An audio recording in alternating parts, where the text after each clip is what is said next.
For Valentine's Day, let's make a triple chocolate cake. And if you know anybody that loves chocolate on chocolate on chocolate, they are going to love this cake. So let's get started. And I'm starting with a Devil's Food cake mix. Now, I know there's lots of cakes that people make from scratch, but you know what? Who has time? If you have time, God bless America and the United States. That's what I say. But for those of us who are always running, here you go. So Devil's Food cake mix is what you're going to start with. And then to that, I mean, why not use all these extra little helps that are there for us, right? And then to that, we're going to add a box of chocolate fudge Jell-O instant pudding mix. Okay, I'm going to put that in there. And then, oh my word, these smell so good already. Okay, then to that, I'm going to add 2 tablespoons of unsweetened cocoa powder. And Renee was so kind to let me use some of her wonderful name brand stuff, because I was going to use Hershey's, and she said, oh no, Mom, I have good stuff. So thank you, Renee. Okay, so 2 tablespoons of the unsweetened cocoa powder. Okay, wow, this is going to be so good. Secret ingredient, cinnamon. You guys, cinnamon will enhance the flavor of the chocolate, and it's not really noticeable that it's even in the cake. So it's just a hint of cinnamon. So I'm going to add 1 teaspoon of cinnamon to this chocolate cake. And it's so good. Okay. And then we're going to add 4 eggs, a half a cup of vegetable oil, and then 1 1/4 cup of water. Okay. So there we go. All right, so let's mix this up, and then we're going to put it in our happy little bundt pan. So let me turn this around.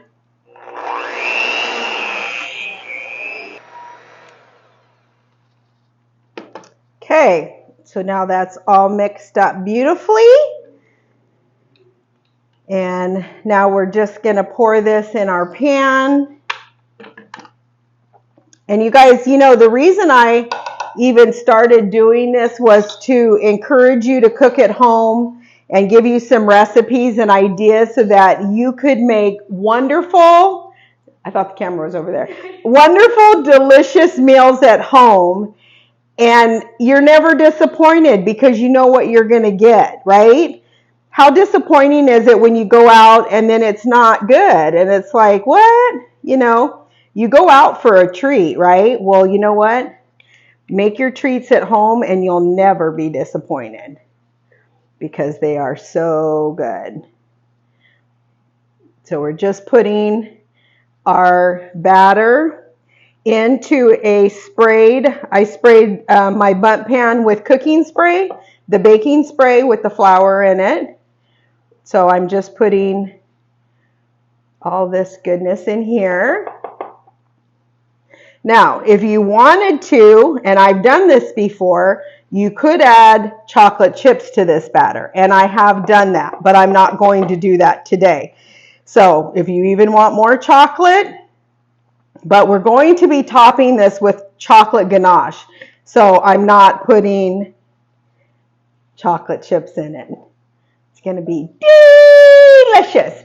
So my oven is preheated to 350 degrees, and we're going to put this in for 45 minutes is what the recipe says, but I'm actually going to probably check it at like 30 minutes probably because I don't want it to be dry. Now we're going to make the chocolate ganache to go on top of our triple chocolate cake when it comes out of the oven.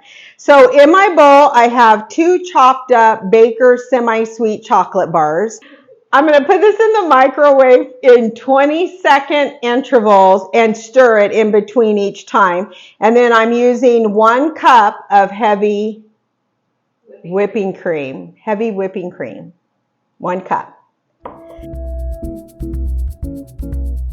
It's so funny. Every time I scrape a bowl, it reminds me of Mom because she always scraped every can, every bowl, everything. Our ganache is done, and I left it in the microwave for 30-second increments with the cream and stirred in between each time for about a total of 1 minute. And look at how smooth this is, you guys. That is pure chocolate rich goodness. So then once our cake comes out, we're going to just pour this over the top and let it sit up. So while your cake is baking, go ahead and make this so it has time to set up, and just leave it on your counter until your cake comes out of the oven. Now we're going to go ahead and pour the ganache over the cake. And you guys, I wish you could smell this cake. You can smell the hint of cinnamon and the deep, rich chocolate. Oh my word. And then with this ganache going over the top, I'm just going to let it go down the sides. Okay, this is every chocolate lover's dream. And you guys, just cut this and serve it with some nice, yummy vanilla ice cream to help cut the chocolate a little bit. Oh, so good. So, so good. Now, if you wanted to get real fancy, you could get a piping bag and put your ganache in a piping bag. But as long as everybody gets the goodness, doesn't really matter how it gets on there. Delicious. I love you guys, and we'll see you again soon, and happy Valentine's Day.